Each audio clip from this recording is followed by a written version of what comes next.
Con Stathopoulos and Josh Phegan come together in an incredible podcast, Grow, Scale, Master. An energetic approach to drive progress, master skills, build strengths and put the strategy back into rapid business and personal success. Backed by real-world experience in rapid scaling to playing the long-term game of business, it's the story of all the lessons learned on the journey to mastery. Be inspired, renew your energy and chase the future with Grow, Scale, Master. Con, platform, scale. What you want to think about is that literally when someone comes to work inside of an organization, they're getting access to your proprietary approach. Yep. They're getting access to a series of platforms that you've built that absolutely go to guarantee success. Mm-hmm. Now, when I explain this in a franchisor or franchisee environment, the reason why a franchisee would actually pay a franchisor is because the franchisor has a series of set documentation around the way that you actually do things, a set of systems, methodologies, approaches, and philosophy that absolutely guarantee success if you do that. Yeah. And that's why you're paying is for the level of the intel, the quality of the brand, the quality of the platforms, of what they're doing to allow you to be like incredibly successful. Yes. And like, why is it that, McDonald's is a real estate play and can run such a great business is because they spent a lot of time about thinking about the systems. And I saw this thing the other day where they were like, do you know how many shakes of salt it is to put on the fries? No.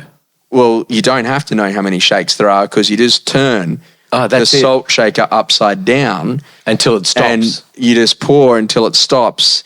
And that's the exact amount of salt that's required for that number of fries. Wow, that's cool. So they've got a system for it, right? A platform could be an operating manual. It could be technology. It could be what? So just explain that. So when you think about a platform, like so great.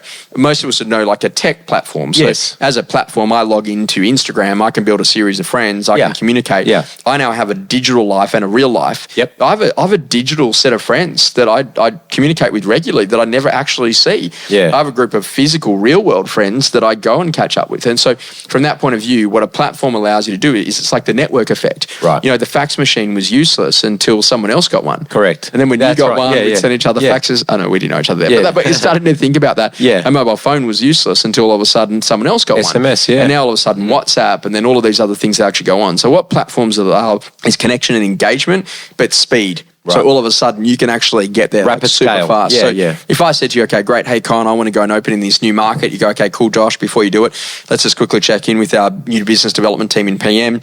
Mate, it actually turns out we haven't done much market share there. It's a new market for us, but we've actually got 35 landlords who currently live in that market in terms of a principal place of residence. Let me get our best BDM to go and ring each of those landlords, see if any of them have an appetite to grow their portfolio. And at the same time too, I'll see whether or not it's worth us popping out to their principal place of residence to give them an idea on what that is worth so they know their equity position to either go and buy another or potentially trade it, and that's how I'm going to get you into that market. Would that be okay? Yeah. Yes. That's cool. That's cool. Are you doing that? Yeah. No. Okay. So what you got to think about in terms of platform scale, what we say, find out what works and do more of it. Right. So, hey Con, I'm new. How do you cook the fries around here? Yeah. In other words, if you think about like the three foundational pieces at a sales level, how do I generate a lead? How do I win it? Yep. And then how do I sell it? Yep. And in the PM level, how do I generate a lead? How do I win it? And then how do I service and manage? Yep. So when you think about those components, that would be documented somewhere, right? Yes, correct. So out of all of the transactions that we've actually won, this is actually how we generated the lead. Yeah. And it turns out that this lead source equals high fee. Yeah. And this lead source equals challenged fee. Right. So chase more of that then. Yeah, correct. So there's not enough analysis about the data. There's not, to tell the story. Yeah. Because when I come in and say, okay, great, so Con, here's my formula. In our business, we have a strategy called KJT, Keep Josh Talking. How we have a business is we also think about content-led strategy, podcasts like this, daily emails. So, there's actually a series of formulas that we play out. So the most amazing thing for me is that when someone new joins my team and I have to, and I go back and I reteach them, I teach them for the first time, but reteaching myself that this is actually what we do for those very specific components. Yeah, I like that. And now they're tapping into a platform that absolutely goes to guarantee the success. Right. Gotcha. And so what you want to think about is that okay, you would have an internal podcast in your business, right, about how your business generates its leads in both sales and property management and for recruitment, yeah? No, we don't. But that's where we're going. That's where we're going. That's exactly where we're going. And then when you're in the lounge room, this is what we say to sell and tell the story about McGrath and more broadly what we do as a group. Yeah. And then when it comes to excellence around the sales component or excellence around like all of the components around property management, from the property's empty, we get a tenant, we move them in, we do maintenance, we go to a routine, potentially of arrears, we chase the money. It's either a renewal or an exit. If it's an exit, then we go and relet it, or we do some maintenance items. Like there's a series of steps there. Yes. Like that should be like really clearly written out. Say, hey, this is our platform that guarantees the success.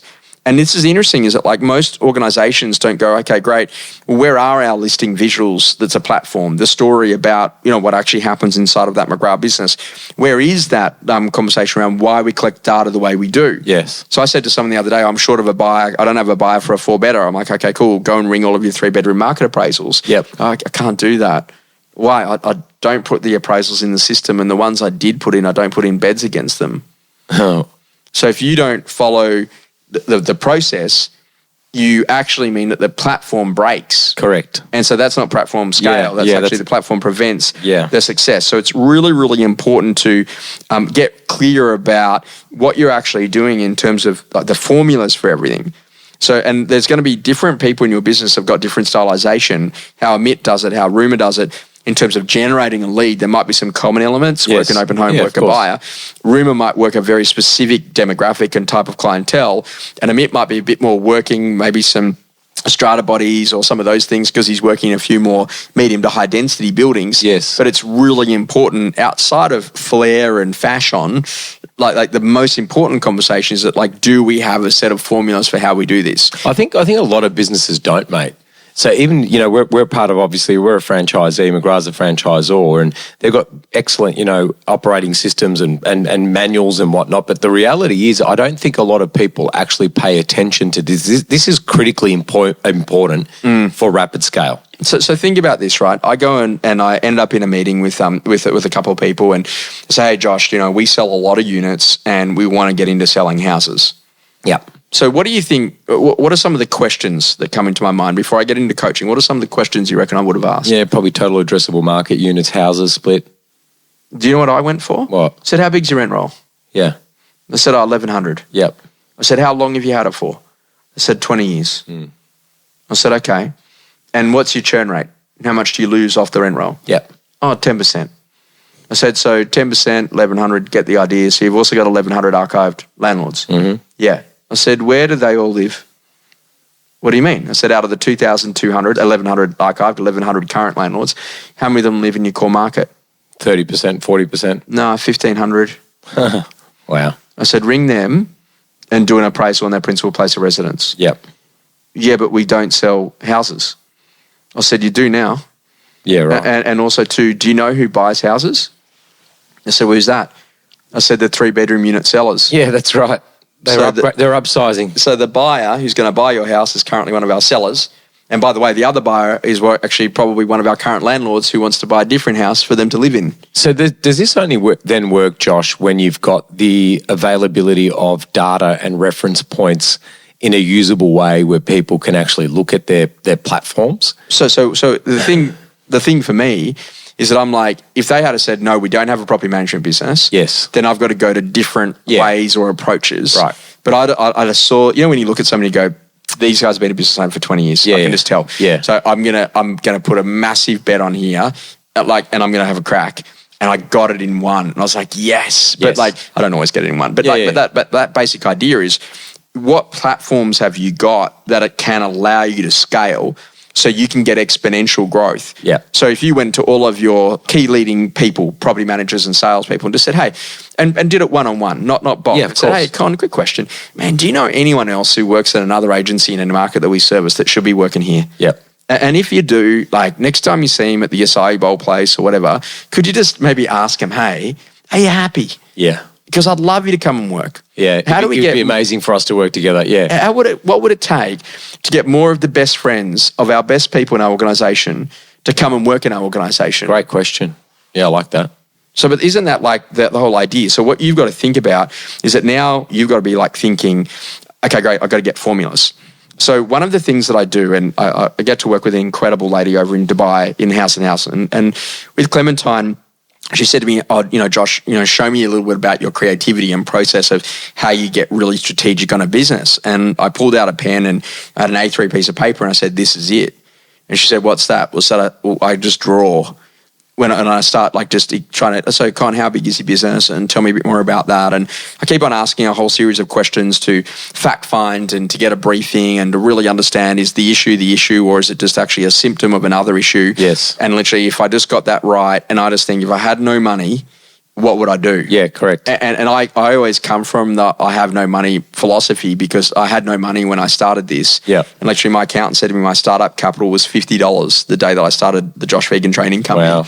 And so from that point of view, I know what bootstrapping is about, and it's foundationally, it's key relationships, literally build infrastructure over time, reinvest back in the business, find where the big opportunities are, go deep on existing customers, increase lifetime value, be in a position that ultimately build replicable systems, use forms, checklists, visuals, and dialogues, be in a position that you're really clear about how the business operates. Whenever there's something doesn't go right, think about what worked well, even better if, look for areas for improvement, understand if it's a broken system, get really good quality people around you, make sure you're really passionate about what you do, listen to really good quality music, look after your health, have plenty of time off, make sure that you plan your year 18 months in advance. Like, there's just some of the basics. Can we go back to the third one? Because but does that, that's about platform, isn't it? That is a platform. Yeah, that's exactly right. Why don't people then invest more time in their platforms? Documentation is where it all So matters. the IP sits in their brain? Yeah, and they don't write it down. Yeah, or is that because they don't value it or they can't clearly articulate it? No, I think that people assume that everyone else is like you. Right. Like, I know this sounds funny, but I'll walk into a meeting. I, under no circumstances, think that I am even remotely the smartest person inside of that room. Yeah. I can learn from anyone, of course, at any age, any profile or demographic. But the interesting thing is that sometimes I'll say something and someone will go, tell me more about that, or really? Yeah. I was like, oh, you don't do that? Do you think it's your curiosity? I don't overly love the word curiosity because I can't pronounce it and I can't spell it. No, but do you think it is? Like, you've just got a curious mind? I was in a position that's just like, how? Yeah. So so how are they not performing to their potential, or how are they performing? Like, I'm really... So how do you do that? Yeah. Like when someone says, oh, Alexander Phillips is doing this, or Con's doing this, or Amit's doing this. I go, so how do you do that? Yeah, it's really interesting. I was with Dean O'Brien last night from O'Brien's, right? Yes, yeah. And Amit's doing 220 plus transactions, average days on market, 28. And we're talking with Dean. He goes, oh, there's a lady that I've got, Mel, I think her name is. She does 300 average days on market of 6. Michelle Stevens, 6. And Amit's like, when can I meet her? Can we get her on a camera? Can I fly down and see her? That's all about platform, right? So platform just isn't the operating manual. It's not just the log into the website or wherever it might be. But you think about, like, I come and join your brand, and people are instantly, McGrath is a prestigious brand. Yes. And so when I go home to mum and dad and say, hey, I got a job at McGrath. Yeah. They go, oh, that's cool. That's cool, yeah. How would they go with, oh, hey, mum and dad, I got a job down at XYZ Realty? Yeah. What? Yeah, who? Yeah, that's like literally. And so from that point of view, it's really important to understand platforms.